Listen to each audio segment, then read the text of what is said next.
Hi guys, today we're going to be talking about putting together the two ways of factoring, Gcf and dots. So on day one, Ms. Doris taught you about something called the Gcf, which is also known as the greatest common factor. An example of something like this was if we had an expression where we could pull out a number. So for instance, we look at both terms and we say what number can divide into 2 and 4, and that number would be a 2. And then we write down our leftovers. So if I pull out a 2, I'm just left with x plus 2 as my remainder. And then the second day of factoring, I talked to you guys about dots, which stood for a difference of two squares. So remember, when we do dots, we have to have two terms. It must be a difference, and then they must be both perfect squares. So the first example that we did together was x squared minus 36. And we said x squared is a perfect square because it can be broken down into x, and 36 is a perfect square because it can be broken down into 6 and 6. So my first term goes in the first spot in both parentheses, and my last term goes in the last spot in both parentheses. The only difference is that one gets a plus sign, the other gets a minus sign. So we went through these on two separate days. Today, we're going to take these two pieces and we're going to put them together. So when we factor, we taught it to you in the correct order.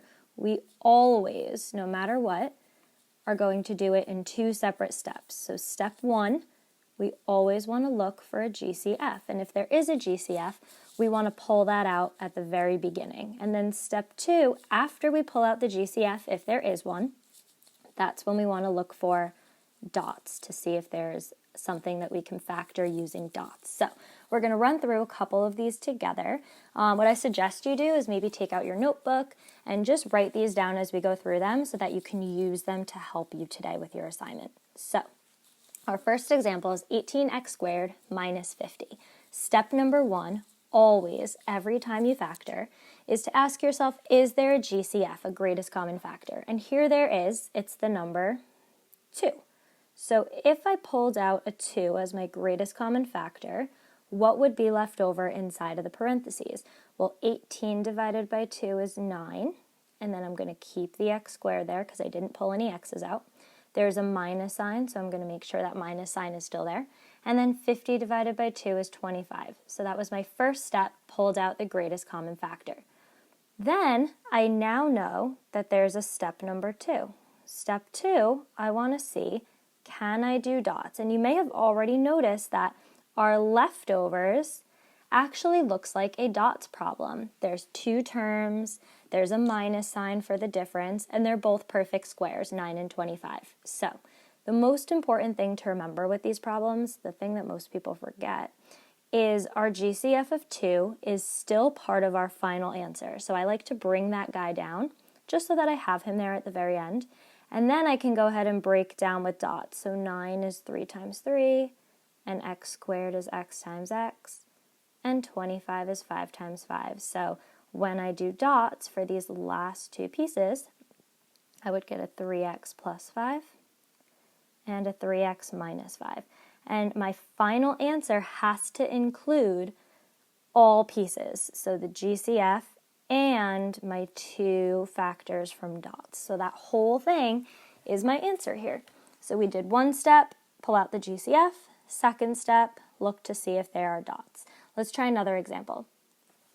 So we have 4x squared minus 16. Now this problem, you might look at it right away and say, oh, this is a dots problem. But remember your steps. Step number one, always pull out the greatest common factor.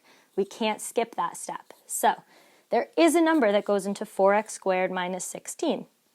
The biggest number that goes into 4 and 16 is 4. So 4 is my GCF. And then I want to write out my leftovers. When I divide everything by 4, I'm left with x squared minus 4.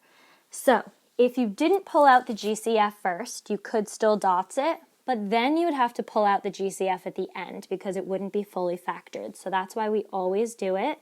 First step, pull out the greatest common factor. Then second step, now we can look to see, is there dots? So step number 2, after I pulled out my GCF, I can ask myself, is my leftover dots, and in this case it is. So remember to bring down your 4, because that's still part of my answer.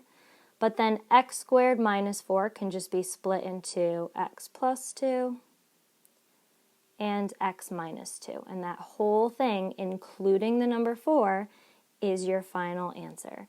So you wouldn't have got that answer if you just went right away to dotsing it first. That would be wrong.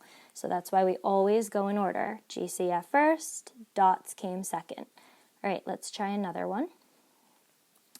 Our next one is 12x squared minus 27. So the GCF here, the biggest number that I can pull out, is 3. And when I pull out a 3 as my GCF, my leftovers look like 4x squared minus 9. And again, I look to the inside and I say, is what's left over dots? In this case it is, so I'm not done yet. I have to go to, step number 2, which is dots. Don't forget to pull down your 3 first. And then 4x squared minus 9, well, I can break 4 up into 2 and 2, and x squared up into x and x, and 9 broken up into 3 and 3. So this would give me a 2x plus 3 in my first factor, and a 2x minus 3 in the second factor. And that whole thing, including the GCF in front, your 3, is your answer. Okay? So we're just putting together our 2 days of factoring, GCF and dots. Okay, a couple more problems for you. Sometimes it's not going to be that way. It's not going to be GCF dots every single time. Sometimes it might only be GCF. So let's try a problem like this. Let's do 9x squared plus 45. Right, so step number 1. We always want to start by finding a GCF. So my greatest common factor here would be the number 9. And when I pull it out, I'm left with x squared plus 5. Now, this one I was able to pull out a GCF, but when I look inside at my leftovers, these are not dots for a couple of reasons. There's a plus sign where it should be a minus sign if it's dots, and also 5 is not a perfect square. So because this cannot be dots, your final answer is just 9 parentheses x squared plus 5. You can't do any more work with what's on the inside because this is not dots. Okay, so you can still factor it by pulling out a GCF, but you can't do any dotsing with it. The other type of example is something where it might only be dots, kind of like the ones that we were talking about on the first day that we learned dots. So something like 4x squared minus 25, right? I can't pull out a greatest common factor here because there's no number that goes into 4 and 25. So I would skip over the GCF part because there is no GCF, and I would go straight to dots. So I kind of just ask myself always first, is there a GCF?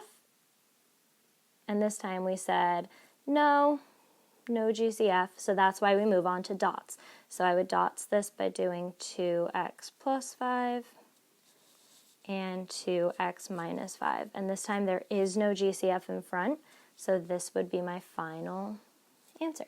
So you always have to take each question very differently. It could be only dots, it could be only GCF, or it could be GCF and dots. All right, so hopefully you use this video, copy these down in your notes so it's helpful to you while you're doing your assignment today. And if you have any questions, feel free to reach out.